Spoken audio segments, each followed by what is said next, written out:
እቀበራለሁ ግን በሶስተኛው ቀን እነሳለሁ እንዳለ እንደተናገረ ተነስቷል። ወወልድ ወመንፈስ ቅዱስ አሐዱ አምላክ አሜን። በሞቱ ሞታችንን ወስዶ ሕይወቱን የሰጠን ከጨለማ ወደሚደነቅ ብርሃን ያወጣን ሰላማችንን ያጸናልን አምላካችን መድኃኒታችን ኢየሱስ ክርስቶስ ለስሙ ክብር ምስጋና ይግባው። ክቡር ሊቀ ትጉሃን መምህር ንጉሴ ጸጋዬ የሀገረ ስብከታችን ጸሐፊ፣ ክቡራን የሀገረ ስብከቱ የልዩ ልዩ ክፍል ኃላፊዎች፣ ክቡር መላከመዊ ቀሲስ ዮሐንስ ንጋቱ የዚሁ የርዕሰ አድባራት ወገዳማት ደብረመዊ ቅዱስ ሚካኤል ቤተክርስቲያን አስተዳዳሪ፣ ክቡራን ሊቃውንተ ቤተክርስቲያን፣ አይንተ እግዚአብሔር ካህናት፣ ወንድሞች ዲያቆናት፣ በተቀደሰው ዕለት በቅድስት ቤተክርስቲያን የተገኛችሁ የትንሣኤውን ብርሃን ለማየት ናፍቃችሁ ገስግሳችሁ የመጣችሁ አባቶች ምዕመናን፣ እናቶች ምዕመናት፣ ወንድሞችና እህቶች እንዲሁም የነገ ተተኪ ሕፃናት እንኳን ለመድኃኒታችን ለኢየሱስ ክርስቶስ በዓለ ትንሣኤ አደረሳችሁ አደረሰን።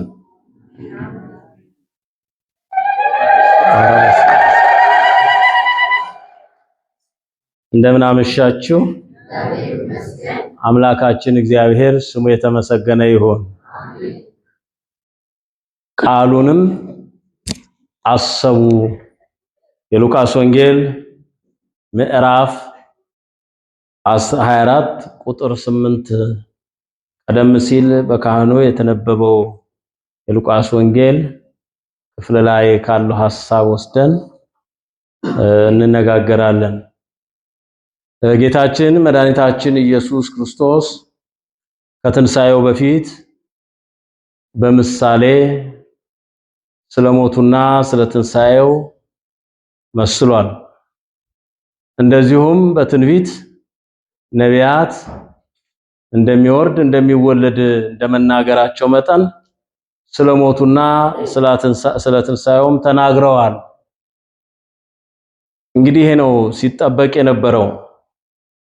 ቀደም ሲል በተለይም በስነ ፍጥረት ትምህርታችን የዓርብ ስነ ፍጥረት የሚያስተምረን ትንሣኤ ሙታንን ነው የሚል አስተምሮ ያላት ቤተክርስቲያን ውስጥ ነው ያለነው። አዳምን ከአፈር እንዳበጀው ተመልሶ ሕይወት እንዳጣና ከዚያም በኋላም ደግሞ ሕይወትን እንደሚሰጠው ያየንበት የአዳም ተፈጥሮ በየብስ የሚሄዱት በክንፋቸውም የሚበሩት ማሳያ ነው እንደ ምሳሌ። በነቢያት ትንቢትም ቅድም በዲያቆኑ እንደተዘመረው ወተንሳ እግዚአብሔር ከመዘንቀሃም ነዋ፣ እግዚአብሔር ከእንቅልፍ እንደሚነቃ ሰው ተነሳ ካለ በኋላ ኃያል የወይን ስካር ትቶት እንደተነሳ እንደሚነቃ ጌታ ከሙታን ተለይቶ ተነሳ ብሎ መዝሙረኛው ዳዊት የተናገረው ትንቢት አለ። ስለዚህ ምሳሌው ትንቢቱ ሁሉ የሚያደርሱን ወደ ክርስቶስ ነው። ክርስቶስም በትምህርቱ በተለይም ሰዎች እኔን ማን ይሉኛል ብሎ በጠየቅበት የቂሳሪያ ትምህርቱ ጥያቄውና ትምህርቱ ሰዎች የሚሉ ግማሹ ኤልያስ ነው፣ እኩሉ ኤርሚያስ ነው፣ ሌሎቹም መጥምቁ ነው የሚሉ ካሉ ከዚህ የተረፉት ደግሞ ከነቢያት አንዱ ነው ይሉሃል ብለውት ነበረ። ሰዎች የሚሉትን ከተናገሩ በኋላ የተጠየቃቸው ምንድነው? እናንተስ ማን ትሉኛላችሁ ነው። አንተ ክርስቶስ የሕያው የእግዚአብሔር ልጅ ነህ የሚለው የቅዱስ ጴጥሮስ መልስ ቤተክርስቲያን የተመሰረተችበት መሰረት ነው። በአንተ መሰረትነት ያለው በእርሱ ቃል መሰረት ቅዱስ ጴጥሮስ የተናገረው ቃል አለት ሆኖ ቤተክርስቲያን ተመስርታበታለች። አስተምሯ ይህ ነው። ክርስቶስ የእግዚአብሔር ልጅ እንደሆነ ነው የምታምነው። ከዚህ በኋላ ነው ለቅዱስ ጴጥሮስ ሹመት ሽልማት ሰጥቶት የመንግስተ ሰማያትን መክፈቻ ሰጥሃለሁ፣ በምድር ያሰረኸው በሰማይ የታሰረ ይሆናል፣ በምድር የምትፈታው በሰማያት የተፈታ ይሆናል። ይህንን የገለጠልህ ስጋዊ ደማዊ አይደለም። ስለዚህ ነው ክርስትና ሰው አይደለም የመሰረተው። ብዙ የሃይማኖት ተቋማት ሊኖሩ ይችላሉ። መስራቾቻቸውን ይነግሩናል። መስራቾቻቸው ፍጥረታዊ ናቸው፣ ዓለም ውስጥ ያሉ የነበሩ ናቸው። ክርስትናን ግን የመሰረተው እግዚአብሔር ነው። ለስም አጠራሩ ክብር ምስጋና ይግባው። ይህንን የገለጠልህ መንፈስ ቅዱስ ነው። አንተ ክርስቶስ የእግዚአብሔር ልጅ ነህ የሚለው ትምህርት እምነት የተደላደለው የቤተ ክርስቲያን መሰረት ሰዋዊ አስተሳሰብ አይደለም። ምክንያቱም ሰዋዊ አስተሳሰብ ክርስቶስን ምን እንደሚለው ዓለም ዛሬ በተለያየ አገላለጽ ይገልጸዋል። ዛሬም ከ2000 ዓመታት በኋላ የኢትዮጵያ ኦርቶዶክስ ተዋሕዶ ቤተክርስቲያን የሐዋርያት እምነቷ አድርጋ የሐዋርያትን ሐሳቡ አድርጋ በሐዋርያት የተገለጠው የመንፈስ ቅዱስ ዕውቀቷ አድርጋ ቤተክርስቲያን ዛሬም ክርስቶስን አንተ ክርስቶስ የሕያው የእግዚአብሔር ልጅ ነህ ብላ ታምናለች፣ ታሳምናለች፣ ትመሰክራለች። ይሄ በዘመኑ ሁሉ ስትፈጽመው የነበረ ወደፊትም የምትፈጽመው አሁንም እየፈጸመችው ያለ ነው። ከዚህ በኋላ ነው አሁን ወደ ኢየሩሳሌም እወጣለሁ፣ በዚያ አይሁድ ይይዙኛል፣ ይነቅፉኛል፣ ይሰድቡኛል፣ ይገድሉኛል፣ እኔም እነሳለሁ በሶስተኛው ቀን ብሎ የሐዋርያ ነቢያትን ትንቢት የአበውን ምሳሌ በትምህርቱ አጸናው። ይህንን ትምህርት ሐዋርያት ሁል ጊዜ ትዝ እንዲላቸው እግዚአብሔር ያሳስባቸው ነበር። ከሞቱ በኋላ እንደሚነሳ፣ ሞቶ እንደማይቀር፣ ተቀብሮ እንደማይቀር፣ ፈርሶ በስብሶ የሚቀር እንዳልሆነ አስቀድሞ ነግሯቸው ነበር እና ጊዜው በደረሰ ጊዜ ሰሞኑን ሁሉ እንደተናገርነው በሰው ላይ አንዱ ወገን ቢደርስ አንድ ሰው ሊገድል ይችላል ይላል ሕማማተ መስቀል። አንዱ ግርፋት አንድ ሰው ይገላል። አስቡት 6666 ጊዜ ገርፈውታል። አንዱ ግርፋት አንድ ሰው ይሞትበታል። በተገረፈው ግርፍ ስንት ሰው ሊሞት እንደሚችል አስቡ። ይሄ የተቆጠረው ነው። ያልተቆጠረው ደግሞ የዛኑ ያህል ነው። አስቡ ምዕመናን፣ በዚያ በስቅለት ቀን ባሰብነው በዓላችን የወደቀው የተነሳው፣ ጸጉሩን የነጩት፣ ጢሙን የነጩት፣ በጸፍጸፍ ድንጋይ ፊቱን የጸፉት፣ ጀርባውንና ጎኑን መጋፋና መጋፋውን አስረው እየወጠሩ እየጎተቱ በግራ ያለው ሲለቀው በቀኝ ያለው ሲጎትተው ከግርጥብ ግንድ ጋር እየተጣበቀ ግንዱ ላይ የተነጨው ስጋውን አስቡት። በዚያው እንደገና አቁሞት ወድቀህ ትቀራለህ ብለው ደግሞ መንጭቀው ያነሱታል። እንዲህ ያደረጉ አንገላተው በእርጥብ እንጨት ላይ በመስቀል ላይ በማይከለ ምድር በቀራንዮ ሰቀሉት። በዚያም ሆኖ ስለኛ የሆነውን ሁሉ የሚያሳስብ ላለፈውም ለሚመጣውም ለሚሆነው የሚያደርጉትን አያውቁምና ይቅር በላቸው ብሎ ጸልየዋል። በትምህርታችንም 3 መልእክቶችን እንዳስተላለፈ ዓርብ ዕለት በዚህ አምላኬ አምላኬ ለምን ተውኸኝ በሚለው ትምህርቱ ማወቅ ተችሏል።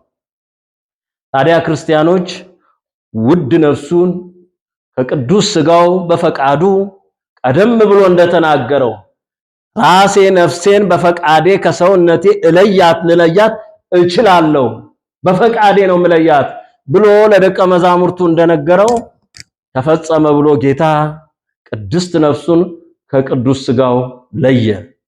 ቅዱሱን ሥጋ ኒቆዲሞስና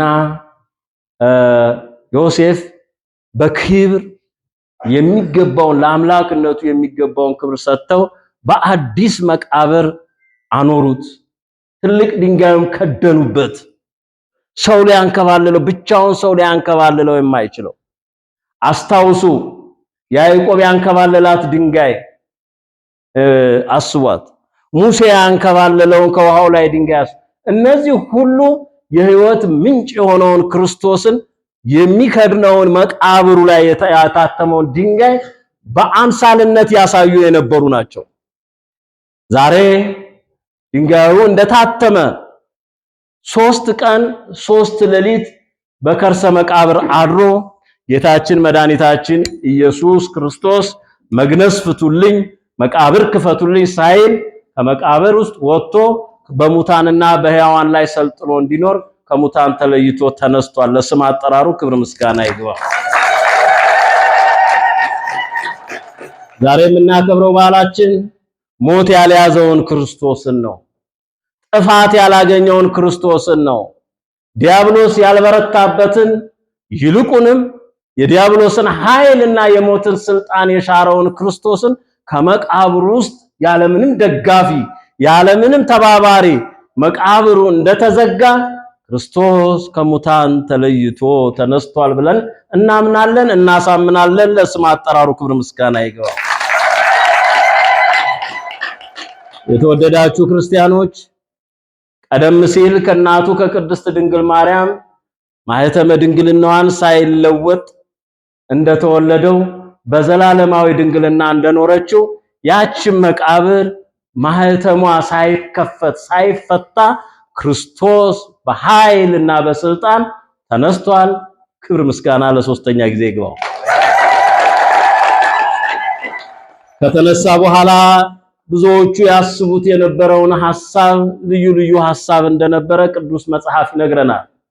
አንዳንዶቹ ወደ መቃብሩ ሽቱ ይዘው ለመሄድ ሞክረዋል እርሱን ለማግኘት። አንዳንዶቹም ደግሞ በአይሁድ ያለውን አዋጅ ፈርተው ተነስቶ ይሆንን እያሉ በሐሳብ በተደበቁበት እልፍኝ ውስጥ ሆኖ ይጠብቁት ነበረ። ክርስቶስ ከተነሳ በኋላ ለመጀመሪያ ጊዜ የተገለጠው ለቅዱሳት አንስት ነው። ሂዱና ተነስቻለሁ፣ በገሊላ ይቀድማችኋል ብላችሁ ንገሯቸው ለደቀ መዛሙርቴ ብሎ ባዘዘው መሰረት ቅዱሳት አንስት ጌታን ከመቃብሩ መነሳቱን አውቀዋል። ከዚያ በፊት ግን የሆነው እንዲህ ይላል ቅዱስ ማቴዎስ ሲዘግብልን፣ መቃብሩ እንደተዘጋ መነሳቱን ሲነግረን፣ ያን ጊዜ ታላቅ ንውጽውጽታ ሆነ። ጌታም ከሙታን ተለይቶ ተነሳ። የመቃብሩ ጠባቂዎች ፈርተው ደንግጠው በየጥንብራቸው ወድቀው ነበረ ይላል። ከዚያም በኋላ የእግዚአብሔር መልአክ ከሰማይ ወርዶ ድንጋዩን አንከባሎ በድንጋዩ ላይ ተቀመጠ ይለናል። በዚህም ምክንያት እነዚህ ሰራዊት ሄደው የመደቧቸውን ለአበል ከፋዮቻቸው ለደመወዝ ከፋዮቻቸው ልንይዘው አልቻልንም፣ ተነስቷል አሉ። ይህ ምስክርነት ለመጀመሪያ ጊዜ በክርስቶስ ትንሣኤ ጠላት የመሰከረበት ምስክርነት ቢኖር ትንሣኤውን ነው። ከዚያም በኋላ የእግዚአብሔር መልአክ ለሴቶቹም ለምን ሕያውን ከሙታን መካከል ትፈልጉታላችሁ የሚል ጥያቄ ጠይቆ ነገር መልስ የሰጣቸው እርሱ እንደተናገረ ወደ ኢየሩሳሌም እወጣለሁ፣ ደግሞም ይይዙኛል፣ ይነቅፉኛል፣ ይገርፉኛል፣ ይገድሉኛል እንዳለው እቀበራለሁ፣ ግን በሶስተኛው ቀን እነሳለሁ እንዳለ እንደተናገረ ተነስቷል። የኔና የናንተ ጌታ ያሰበውን ከመናገር የሚከለክለው ምድራዊ ፍጥረታዊ ስልጣን የለም። የተናገረውን ከመፈጸም የሚከለክለው ኃይል የለም። ስለዚህ እንደተናገረ ተነሳ። ከተነሳ በኋላ ሴቶቹ ናቸው ሶስተኛ ምስክር የሆኑት ለደቀ መዛሙርቱ ሄደው ቀደም እንደነገርኳችሁ ነገሯቸው። ያው ቅዱስ ዮሐንስና ቅዱስ ጴጥሮስ ወደ መቃብሩ መጡ። ወደ መቃብሩ ገብተው ሲያዩ ከተገነዘበት የመግነዝ በፍታ በስተቀር ምንም የለም። ጌታ ተነስቶ መቃብሩ ባዶ ነው። ኃይልና ስልጣን ክብርና ምስጋና ለአምላካችን ለመድኃኒታችን ለኢየሱስ ክርስቶስ ይሁን። እንግዲህ ትንሣኤው በአራቱ ወንጌላውያን እንደመመስከሩ እንደመነገሩ እንደመጻፉ የአራቱ ወንጌላውያን አራቱ ኪሩቤልን ይወክላሉ። በዚህ በመላእክት በፍጥረት በሰው በሐዋርያት በቅዱሳት አንስት በሰራዊቱ ምስክርነት የጸና ምስክር አለው። ምስክርነት በሁለት በሶስት ይጸናል ከተባለና ከተማመንን መላእክት የመሰከሩለት ትንሣኤ ነው። ሮማውያን የመሰከሩለት ትንሣኤ ነው። ቅዱሳት አንስት የመሰከሩለት ትንሣኤ ነው። መቃብሩ ባዶ መሆኑን ያዩ ሐዋርያት የመሰከሩት ትንሣኤ ነው። ስለዚህ በሕይወታችን ትንሣኤው ለዘላለም ብርሃን ሆኖ ይቀጥላል። ለስም አጠራሩ ክብር ምስጋና ይግባው። ቃለ ሕይወት ያሰማልኝ።